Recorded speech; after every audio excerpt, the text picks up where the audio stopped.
It is Tuesday afternoon, more like Tuesday evening at this point as I'm recording this, and I am playing Radiant Typhoon. Right.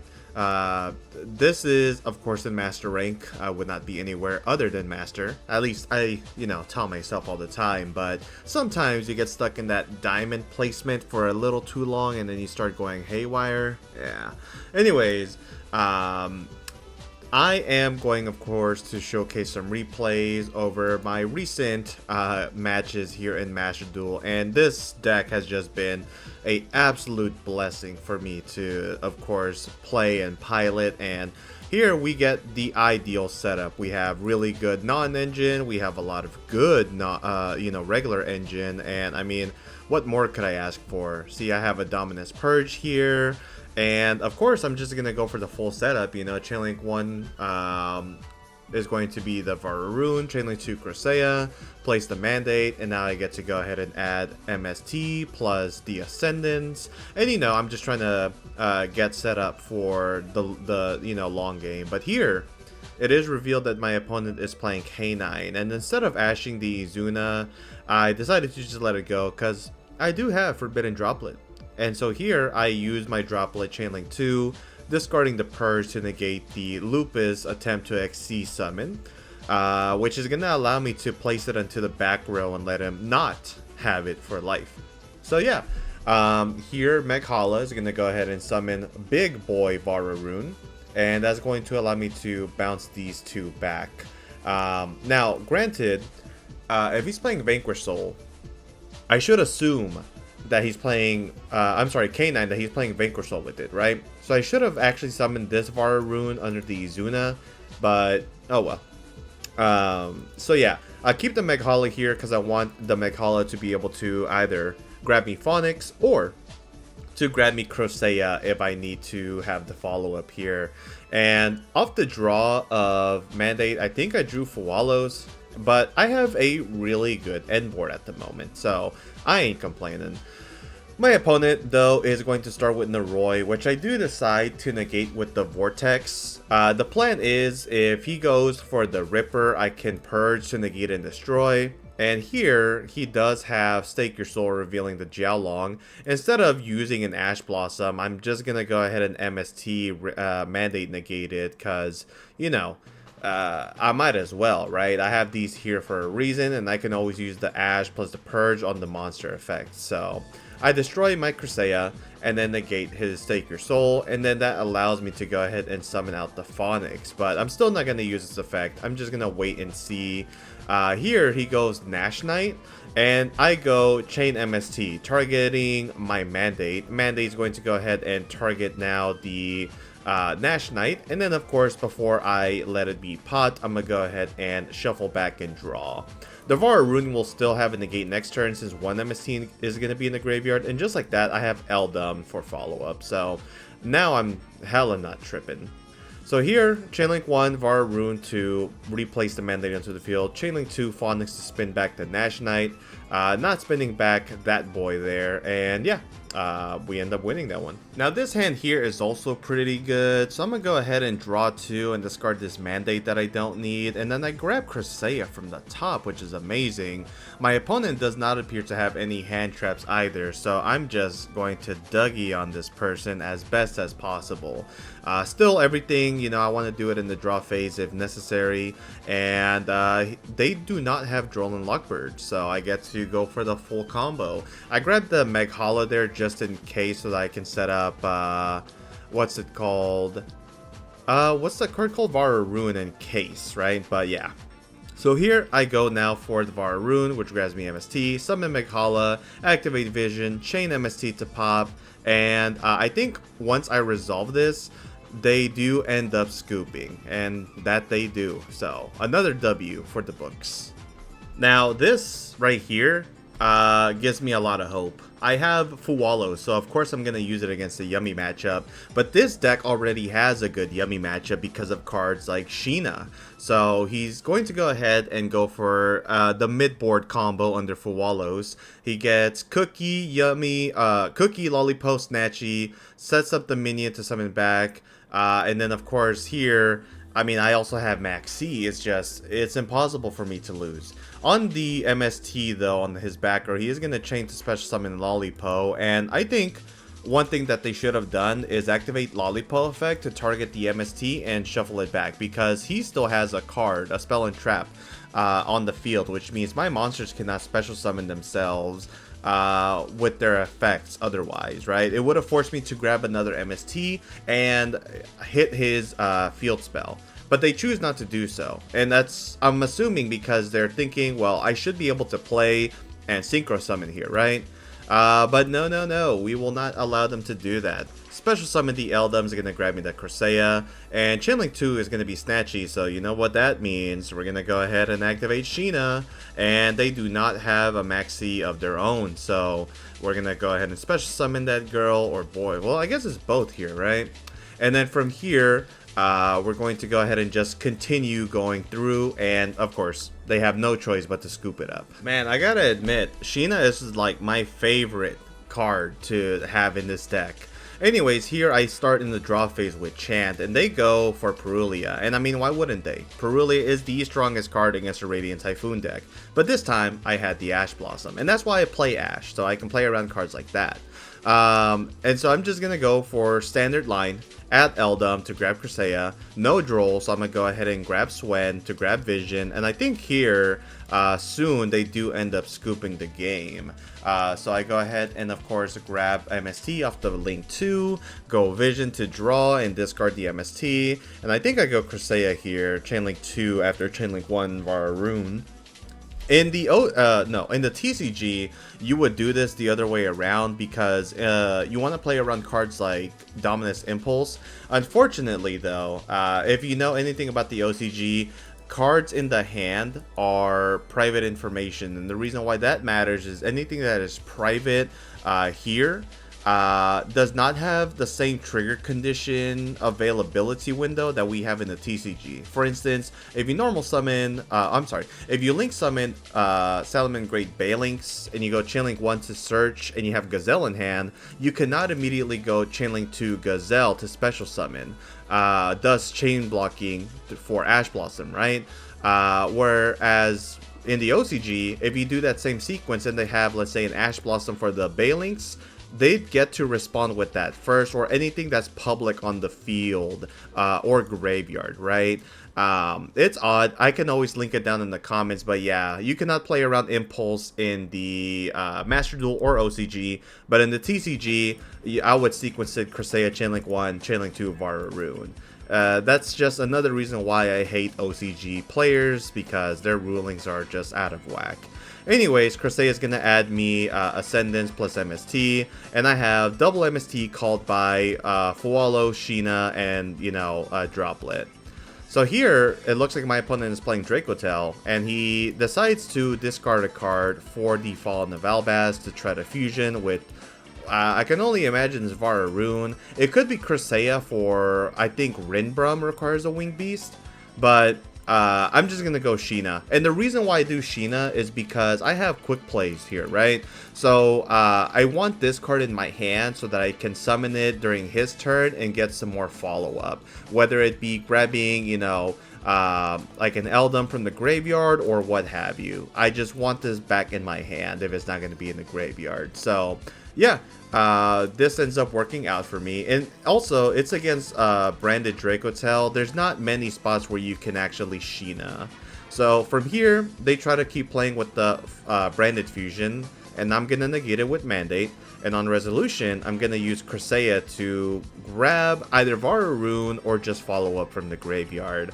Ideally, though, I don't really have to. So Chainlink 1, special, effect of Corsaia, grab back MST, and grab Eldum from the graveyard. And yeah, with that, they scoop it up. So another victory for us. Now in this match, well look, let me put it to you this way. I wish I could say that all I do is win no matter what. But my opponent has Shifter. It's at 1 in virtually every format that it is available in. I think it is actually at 1 in every single format. And yet for some reason, when my opponents have the card, they will always draw it. So I go ahead and summon the Phonics just, you know, as a potential interruption with these two. but like, it really was not worth it. And I decided to just let that go through like that and pass. And wouldn't you know it, they are playing Vanquish Soul. Not only that, they had double Holisu, and what makes it worse is they had every single attribute necessary to play the game. So guess what's gonna happen? I'm gonna lose. Like, they have me under Shifter, they summoned the Raisin under the Phonics column, and oh my god, nothing I could have done there would have prepared me for any of this, so I'm dead. One bad game away though, we just need 2 wins to secure a rank up here in Master, and I go against Vanquish Soul K9 yet again. And here, I mean, I have no interruptions whatsoever. Now you may be wondering, how are you going to win here? Well, I'll let you in on a little secret. Sometimes, and I mean sometimes, the opponents just give up. Like, here they go Mad Love, they grab the start. I think they activated to grab Holisu. We know that they have, what, an Earth in hand, right? Yeah, they have Ripper, they have Izuna, they have the Force Release, and now they go Rock of the Vanquisher. Rock is going to grab them the Mad Love, and I think they summon Holisu here. So Holisu is going to reveal the Mad Love, which is going to summon out and reveal Fire and Dark. So you might be wondering, why would they give up? Honestly, I couldn't tell you. They go Raisin, add Burger to hand, and you know, Burger's gonna attempt to special summon by adding the Raisin. They have Ash Blossom, they have Ripper, Force Release, and then for some reason, they just give me the game. I'll take those. Now, it wouldn't be a good video without some good old combo slop. And here, my opponent is playing the Millennium cards. And, you know, this only speaks one thing to me. Either Malice or Snake Eyes, right? And we'll find out what it is here shortly. So, of course, you know, with that, they also are going to play Fiendsmith, because any 2 bodies in Master Duel still is going to be Fiendsmith combo. Not that they needed it though, they do have the Tract, which makes me wonder why they even started Sengenjin anyways, but like, sure, I guess. You just played into the Maxi a little harder, but whatever. Speaking of Maxi, I don't have Wallows, nothing. Anyways, yeah, so now they go for the Golem that guards after summoning back the Engraver and equipping this for whatever reason. It doesn't seem like the opponent actually knew how to sequence their plays whatsoever, and you'll see that in just a while on why I say that. They place the Poplar with the Golem, and then they just start, you know, doing... They just start having everything on the field for absolutely no rhyme or reason. They go original, summon the Ash, they play the multiple copies of Poplar. That was not normal in our day and age. Summon the Poplar, grab the field spell, and then from here, I mean, okay, admittedly, you know, they played the Dark Magician stuff. So I was thinking in my head, oh, this is going to be like amazing, right? Like, they're going to make Photon Lord here potentially, and you know, no. Instead, he goes for Oak, remove the Flamberge to special summon out the Flamberge, then go Link 1 into the Link Karibo, and then Link 3 into the Princess. This is also going to place itself to the Spell and Trap Zone. Place another one to summon the Snake Idea Bellstar. Go for the Princess. And you might be wondering, oh, you are cooked, aren't you? That's what I thought. But no. Flamberge is going to summon back Oak and Ash. He's going to make the Amblowell? Yeah, that's what it's called. Now he's going to fusion summon for Desiree. And you see all of this, and it's like, what if I had a Nibiru? Well, from here, he goes Link 4, A-Bow. A-Bow is going to, I believe, discard a card later to summon back the IP. And the Glaze of Timaeus is going to be used to summon Red Eye's Dark Dragoon. And for a moment here, I was thinking, oh, this looks like a threatening board, until I realized he has no more cards in hand. When I say that he threw all his cards into the board, I genuinely meant it, right? Like, where is his interruption? Well, he potentially has a special summon with Divine Temple, assuming I didn't have all these MSTs. He has IP into SP. He has Promethean Princess. And I think that's it. Yeah, I mean, he doesn't have much. I mean, okay, he has Desiree, but the Desiree is invalidated by the MST. And the Dragoon doesn't get a negate, and his A-Bow doesn't get to summon or pop because, again, where is he gonna get the other card in hand? Maybe with the Oak summon back? But he doesn't have Flamberge on the field to link summon with the IP in order to do so. I think he played this very poorly, but like, what can you expect? Even in Master Rank, you're going to face some bozos here that they'll throw everything on the board and somehow find a way to lose, you know? So from here, end phase, A-Bow comes back into the field, and I have one card here that's going to win me the game. As always, it's going to be Sheena. IMST target the back row to hit the sequence so that the Desiree doesn't have a face-up negate. And so his only actual interruption here, aside from Promethean Princess, is the IP Masquerena. And he does not hesitate to use this. I go Special Summon Eldum, he goes IP Masquerena, and I go Sheena. And do you know what's gonna happen next, everyone? Well, I'll let you guys see for yourselves. He scoops. I mean, truly a masterclass of breaking boards, am I right? God damn. My deck list has not changed from the DC Cup. I say DC Cup, but like Cup is in the word DC. So I'm gonna just say Duelist Cup. So take a gander if you would like, and feel free to take it if you want to. There is, of course, a few things that I do not play. I do not play the Harpy Channeler because while that card is good if you're playing the Harpy's Featherstorm, oh, my bad, Conductor. I find that playing Featherstorm is a win more card 1000% of the time.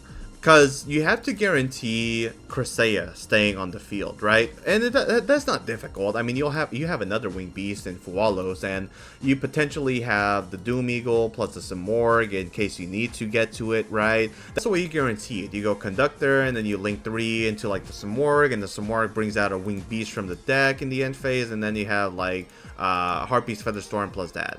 But it doesn't help you when you brick. Now, as you can see, my deck actually did not brick from like what you guys saw. And things that can help you out with that is, of course, the Pot of Extravagance in the deck, the Shield Bearer. Where is the Shield Bearer? Let's look him up. Shield Bearer.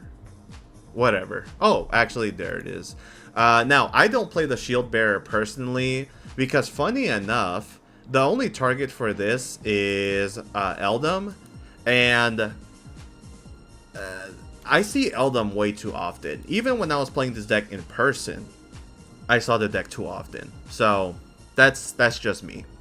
Now, if you want to make modifications, you can always increase the number of Sheenas you have.